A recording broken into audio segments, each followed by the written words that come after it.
Math learning ক্লাসের পক্ষ থেকে সবাইকে স্বাগতম। তো আজকের ভিডিওতে আমরা সপ্তম শ্রেণীর গণিত বইয়ের অনুশীলনী 1.1 এর যে 5 আর 6 এই দুইটা ম্যাথ প্র্যাকটিস করব। আমরা আগের ভিডিওতে কিন্তু আমরা এই যে 1 থেকে 4 পর্যন্ত করছি। তো আজকের ভিডিওতে আমরা 5 আর 6 এই দুইটা ম্যাথ আপনাদেরকে বুঝিয়ে দেওয়ার চেষ্টা করব। তো আমরা এখন আগেরটা একটু আলোচনা করি যে আগে যখন আমরা এই বর্গমূল বের করছি, একটা হচ্ছে গুণনীয়কের সাহায্যে বের করছি আর একটা হচ্ছে ভাগের সাহায্যে বর্গমূলটা বের করছি। প্লাস হচ্ছে এই 3-4 যখন করছি, এখানে ছিল কি কোন ক্ষুদ্রতম সংখ্যা দ্বারা গুণ করলে বা ভাগ করলে ভাগফল পূর্ণবর্গ হবে বা গুণফল পূর্ণবর্গ হবে। তো এই গুণ আর ভাগের ক্ষেত্রে যে বর্গমূলটা বের করার নিয়ম ছিল সেটা হচ্ছে গুণনীয়কের সাহায্যে, এই যে একের মতো করে গুণনীয়কের সাহায্যে। এই 3 আর 4-এর ক্ষেত্রে একই নিয়ম ফলো করছি। আর এই যখনই বলবে যে এত থেকে কোন ক্ষুদ্রতম সংখ্যা বিয়োগ করলে বা যোগ করলে যোগফল পূর্ণবর্গ বা বিয়োগফল পূর্ণবর্গ হবে, তখন সেটা হচ্ছে এই ভাগের সাহায্যে বর্গমূল নির্ণয় করতে হবে। তো এখন প্রথম যে 5 নম্বর যে ম্যাথটা আছে সেখানে দেখেন দেওয়া আছে যে 4639 থেকে কোন ক্ষুদ্রতম সংখ্যা বিয়োগ করলে বিয়োগফল পূর্ণবর্গ হবে। যেহেতু বিয়োগ কথাটা আছে, গুণ ভাগ নাই, গুণ ভাগ থাকলে কিন্তু আমরা গুণনীয়কের সাহায্যে বর্গমূলটা বের করতাম। যেহেতু বিয়োগ আছে আর বিয়োগ বা যোগের ক্ষেত্রে বর্গমূল বের করার নিয়ম হচ্ছে ভাগের সাহায্যে বের করতে হবে।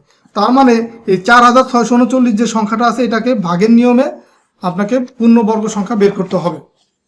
তো সেটা আমরা করব এখন এই 5 নম্বর যে ম্যাথটা আছে। এখন সংখ্যা হচ্ছে কত, 4639। এটাকে ভাগের নিয়মে আমি বর্গ সংখ্যা বের করব। তো আমি আচ্ছা একটু বড় করে লিখে নিচ্ছি 4639। তো এখন এটাকে জোড়া মিলাতে হবে। এই যে জোড়ার উপরে একটা টান দিলাম, পরে আরেক জোড়ার উপরে আরেকটা টান দিলাম। এখন হচ্ছে এটাকে ভাগ করব। ভাগ করলে দেখেন প্রথম যে জোড়া, যে এই জোড়াটা, এই যে 46, কার বর্গ করলে 46-এর সাথে মিলে। যেমন আমরা যদি 5 5 দিই, 5 5 25, 6 কে গুণ করলে 36, 7 দিয়ে গুণ করলে 7 7 49, তার মানে 7 হবে না, 6 হবে। কখনোই এই সংখ্যার চেয়ে উপরে যাওয়া যাবে না, এটার সমান বা কাছাকাছি যেতে হবে। 6 6 কত হয়, 36। তো 46 থেকে যদি 36 চলে যায়, এখানে থাকবে হচ্ছে 10 থাকবে। তো এখন নিয়ম হচ্ছে এই 6-এর দ্বিগুণ, মানে এখানে হবে 12। 6-এর দ্বিগুণ কত, 12। আর এই জোড়াটা নিচে নেমে আসবে, এই 36 নিচে নেমে আসলো। এখন এইখানে এমন একটা অঙ্ক লিখতে হবে যে অঙ্কটা লেখার ফলে এই যে পুরো সংখ্যাটা হবে, সেই সংখ্যাটাকে আবার ওই অঙ্ক দিয়ে গুণ করলে এই সংখ্যা বা এর কাছাকাছি হবে। তো সেই ক্ষেত্রে আমরা এই 12 যেটা আছে, 12কে যদি 5 দিয়ে আগে দেখি মিলে কিনা, যে 5 যদি এখানে দিই 125 হয়। আর 125কে যদি 5 দিয়ে আবার গুণ করি, তাহলে এখানে 5 5 25, 5 দুগুণী 10 আর 2, 12 2 হাতে আমার 1, 5 অক্ষে 5 আর 1 6, 625 হয়। আর এখানে আছে 1036, তাহলে কিন্তু মিলতেছে না, আবার অনেক বড় সংখ্যা লাগবে। তো এরপরে আমি এখানে 8 দিয়ে দেখি 8 দিয়ে মিলে কিনা। এই 8 দিয়ে যদি দেই, তখন এখানে 125-এর জায়গা এই 12 তো আগেই ছিল, 5-এর পরিবর্তে দিলাম এখন 8। আর এখানে আমি নিচে 8 দিয়ে গুণ করবো। 8 8 64, 4 হাতে আমার 6, 8 দুগুণী 16 আর 6 22, 2 হাতে আমার 2, 8 অক্ষে 8 আর 2 10, 1024 হয়। আর এখানে আছে 1036, মানে কাছাকাছি। আর 9 দিয়ে দিলে কিন্তু আবার 9 দিয়ে গুণ করলে আবার এর চেয়ে অনেক বড় হয়ে যাবে, তার মানে 8ই হবে। 128, আর এইখানেও দিলাম 8, এটা দিয়ে এটা গুণ করলে আমি পাবো কত, তাহলে 1024। আর 4 আছে কত হবে, 6 হলে 2। আচ্ছা, এই সংখ্যাটা 36 ছিল না, এটা কিন্তু 39 ছিল। তো 39 লিখে নিই আমি, 39কে নামায় নিয়ে আসলাম। তো এখন 4 আছে কত হলে 9 হবে, 5 হলে 2 আছে কত হলে 3 হবে, 1 হলে, আর 10 10 মিলে গেল। তার মানে এখানে অবশিষ্ট থাকতেছে কত, 15। যদি এই ভাগ করার ফলে যদি অবশিষ্ট কিছু থাকে, তাহলে সংখ্যাটা পূর্ণবর্গ নয়। তার মানে আমরা এখানে লিখবো যে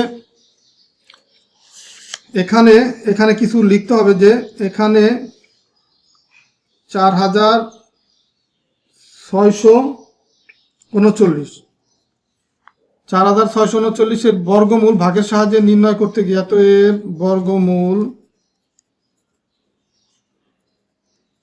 ভাগের সাহায্যে নির্ণয় করতে গিয়ে করতে গিয়ে 15 অবশিষ্ট পেলাম। এই যে 15 পাইছিলাম অবশিষ্ট, 15 অবশিষ্ট থাকে, মানে যা থাকে সেটা এখানে লিখবো যে ভাগের সাহায্যে বর্গমূল করতে গিয়ে আমরা এই 15 অবশিষ্ট থাকে, এটা পেলাম। সুতরাং 4639 সংখ্যাটি পূর্ণবর্গ নহে, সংখ্যাটি পূর্ণবর্গ নহে, এটা কিন্তু আমরা লিখতে পারি।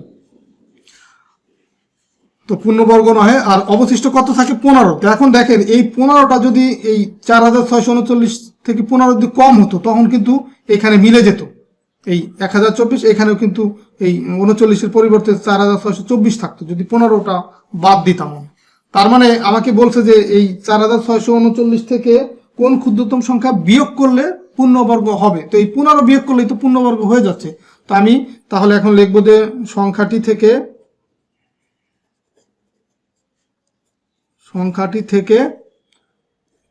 15 বাদ দিলে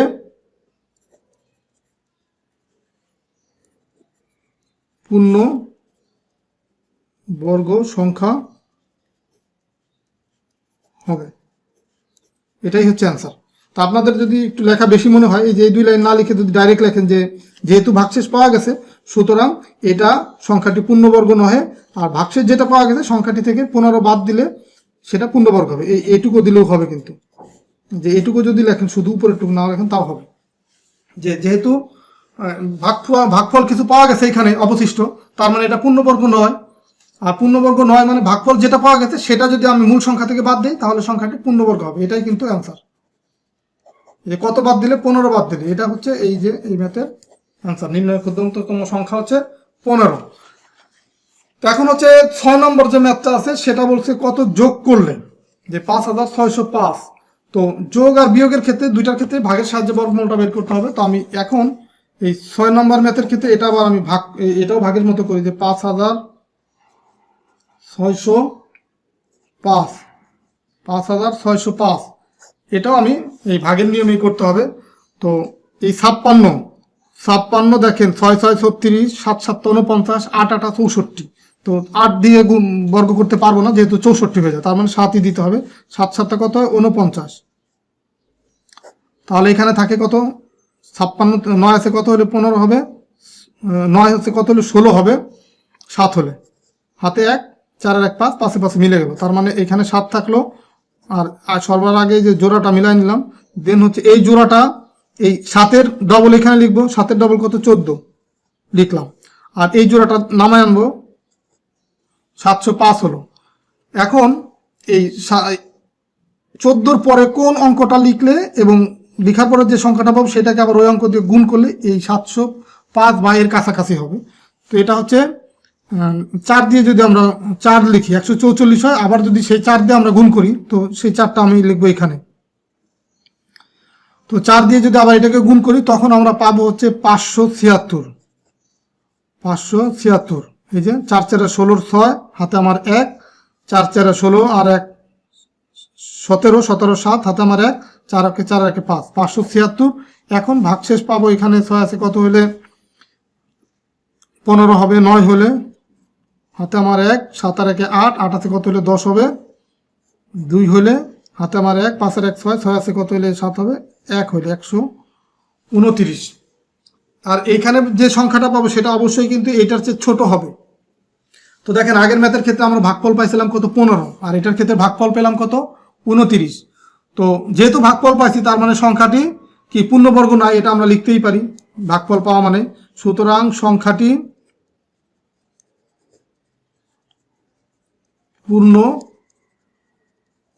পূর্ণবর্গ নয়। সংখ্যাটি বলতে এই যে 5605 এই সংখ্যাটা পূর্ণবর্গ নয়। তো প্রদত্ত সংখ্যাটি পূর্ণবর্গ নয় এটা লিখলাম। তো এই 5605-এর সাথে কোনো ক্ষুদ্রতম সংখ্যা যোগ করলে পূর্ণবর্গ হবে এবং তখন এর বর্গমূল হবে এই যে ভাগটা করলাম, ভাগের ফলে বর্গমূল কিন্তু হবে যে ডান পাশের যে সংখ্যাটা পাবো এইটা। তো যেহেতু এটা ভাগফল পাওয়া গেছে পূর্ণবর্গ নয়, তার মানে বর্গমূল কিন্তু 74 হচ্ছে না, বর্গমূলটা তখন এটার সাথে একটা ক্ষুদ্রতম সংখ্যা যোগ করতে হবে। তো আমরা সেটাই লিখব যে 5605 এত এর সাথে কোনো ক্ষুদ্রতম সংখ্যা যোগ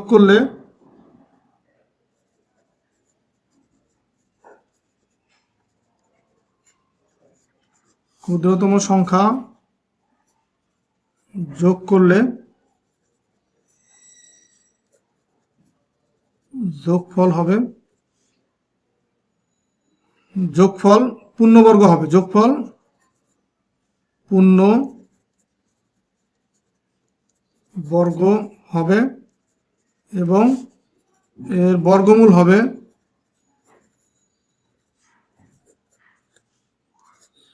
৭৪ যোগ হচ্ছে ১ ৭৫। মানে এইখানে আমরা এই লাস্টের যে সংখ্যাটা পাবো, মানে যে বর্গমূলটা পাবো তার সাথে ১ যোগ করবো এটার ক্ষেত্রে। বিয়োগের ক্ষেত্রে কিন্তু সহজেই বলে দিব, এই অবশিষ্ট যেটা পাবো সেটাকে বাদ দিলে পূর্ণবর্গ হয়ে যাবে।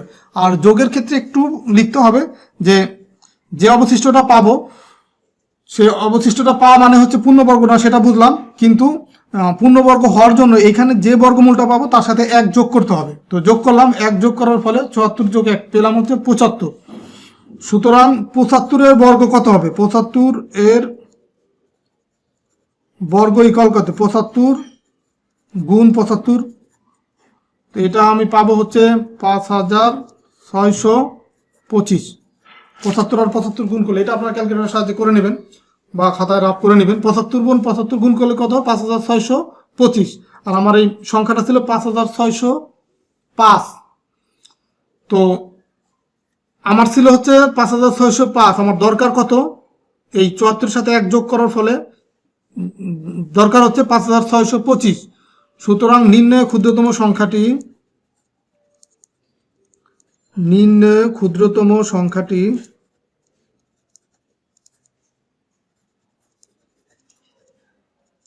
হবে ৫৬২৫ মাইনাস হচ্ছে ৫৬০৫।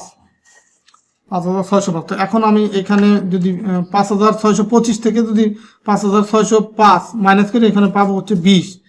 তার মানে এই ২০ কিন্তু অ্যান্সার। আমার যে সংখ্যাটা দেওয়া ছিল ৫৬০৫, এর সাথে যদি আমি আরো ২০ যোগ করি তখনই কিন্তু ৫৬২৫ পাবো। আর ৫৬২৫ কিন্তু একটা পূর্ণবর্গ। তার মানে আমার যে কোশ্চেনটা ছিল যে ৫৬০৫ এর সাথে কোন ক্ষুদ্রতম সংখ্যা যোগ করলে যোগফল একটি পূর্ণবর্গ হবে, ৫৬০৫ এর সাথে তাহলে এই ২০ যদি যোগ করি তাহলে সংখ্যাটি একটি পূর্ণবর্গ হবে। তো বিয়োগের ক্ষেত্রে খুবই সহজ, যেটা অবশিষ্ট থাকবে আমরা ডিরেক্ট লিখে দেবো যে সংখ্যাটি পূর্ণবর্গ নয়, সুতরাং সংখ্যাটি থেকে এই অবশিষ্ট যেটা পাবো সেটা বাদ দিলে সংখ্যাটা পূর্ণবর্গ হবে। আর যদি যোগের কথা বলে তখন যে অবশিষ্টটা যেটা পাবো, এই অবশিষ্ট পাওয়া মানে হচ্ছে কি এটা পূর্ণবর্গ নয়, শুধু এতটুকু আমি যাচাই করবো এই অবশিষ্ট থেকে। আর বর্গমূল যেটা আমি পাবো সেটা হচ্ছে আমার কাজ সেটার সাথে। তো এই সংখ্যার সাথে একটা ক্ষুদ্রতম সংখ্যা যোগ করব, সেই ক্ষুদ্রতম সংখ্যাটা হচ্ছে কত? 1। তো ৭৪-এর সাথে 1 যোগ করলে ৭৫ হবে, বা যদি অন্য কোনো এখানে সংখ্যা পাই সেটার সাথে আমরা ১ যোগ করব। ১ যোগ করলে যে সংখ্যাটা পাবো সেটার বর্গ যেটা পাবো লিখবো, দেন হচ্ছে মূল সংখ্যা থেকে সেই সংখ্যাটা একটু বড় থাকবে, তো তখন ওইটা থেকে আবার এই মূল সংখ্যাটা বাদ দিলে যে সংখ্যাটা পাবো সেটাই যদি আমি মূল সংখ্যার সাথে যোগ করি তাহলে কিন্তু আমার সংখ্যাটা পূর্ণবর্গ হয়ে যাবে। তো আশা করি এই ভিডিও দেখার মাধ্যমে এই ম্যাথগুলো শিখতে পারছেন। তো এই চ্যাপ্টারে মূলত হচ্ছে বর্গমূল বের করারই ম্যাথ। তো এখানে আমি আবার একটু সামারি করে দিই, এই চ্যাপ্টার থেকে আমরা শিখলাম হচ্ছে গুণনীয়কের সাহায্যে কিভাবে বর্গমূল বের করতে হয়, ভাগের সাহায্যে কিভাবে বর্গমূল বের করতে হয় সেটা শিখলাম। আর শিখলাম হচ্ছে গুণ ভাগ যোগ বিয়োগের মাধ্যমে কিভাবে বর্গমূল বের করতে হয়। তো আমার মূল যে নিয়ম দুইটা ছিল, একটা ছিল গুণনীয়কের সাহায্যে বর্গমূল আর একটা ছিল ভাগের সাহায্যে বর্গমূল। তো যদি আমার গুণ ভাগের কথা বলে যে নিচের সংখ্যাগুলো কোন ক্ষুদ্রতম সংখ্যার সাথে গুণ বা ভাগ করলে সংখ্যাটি পূর্ণবর্গ হবে, গুণ ভাগের কথা বললে আমার গুণনীয়কের সাথে মতো করে করব, গুণনীয়কের মতো নিয়মে করব। আর যদি আমার যোগ বিয়োগ বলে সেই ক্ষেত্রে বর্গমূল পূর্ণবর্গ হওয়ার জন্য আমাকে যোগ বিয়োগ যে ওইটার যদি বলে সেই ক্ষেত্রে আমাকে ভাগের নিয়মে আমাকে বর্গমূল বের করতে হবে, বা ভাগের নিয়মে বর্গমূল বের করে আমি দেখবো যে কত যোগ বা বিয়োগ করলে আমার সংখ্যাটা পূর্ণবর্গ হবে। তো ঠিক আছে, সবাইকে ধন্যবাদ ভিডিওটা শুরু থেকে শেষ পর্যন্ত দেখার জন্য। তো আজকের ভিডিওর মাধ্যমে কিন্তু আমরা অনুশীলন 1.1 এটা কমপ্লিট করলাম। তো এখানে পরের যে 1.2 আছে সেটাও আমরা করব পরের ভিডিও থেকে সেটা আমরা শুরু করব। সেটা এই যে পরের যে চ্যাপ্টার আছে, তো আমি যতটুকু পর্যন্ত করালাম, এটা আপনাদের কাজ হচ্ছে বাসায় একটু প্র্যাকটিস করা। বাসায় যদি প্র্যাকটিস করার পরে যদি কোনো সমস্যা পান বা কোনোটা যদি বুঝতে সমস্যা হয়, সেগুলো আমাকে যদি জানান, ভিডিও নিচে কমেন্টস করে জানাবেন, তাহলে আমি এই সেটারও সমাধান দেওয়ার চেষ্টা করবো। আর ভিডিওগুলো আপনাদের রিকোয়েস্ট থাকবে যে সিরিয়ালি দেখবেন। এই যে পর্ব 1, 2, 3 যেভাবে সিরিয়াল আকারে সাজায় দিচ্ছি সেভাবে দেখবেন। ভিডিও ডেসক্রিপশনেও ফুল প্লে লিস্টের লিঙ্ক থাকবে, সেখান থেকে প্রয়োজনে আপনারা সিরিয়ালি ভিডিওগুলো দেখবেন, যে 1, 2, 3 এইভাবে দেখবেন। এবং অধ্যায় ভিত্তিক, যে প্রথম অধ্যায় পর্ব 1 দেখবেন, তারপরে প্রথম অধ্যায়ের পর্ব 2, পর্ব 3 এইভাবে করে সাজানো থাকবে। আপনারা এভাবেই দেখবেন, তাহলে আপনারা সবচেয়ে বেশি বেনিফিটেড হবেন বা এই ম্যাথগুলো সঠিকভাবে শিখতে পারবেন।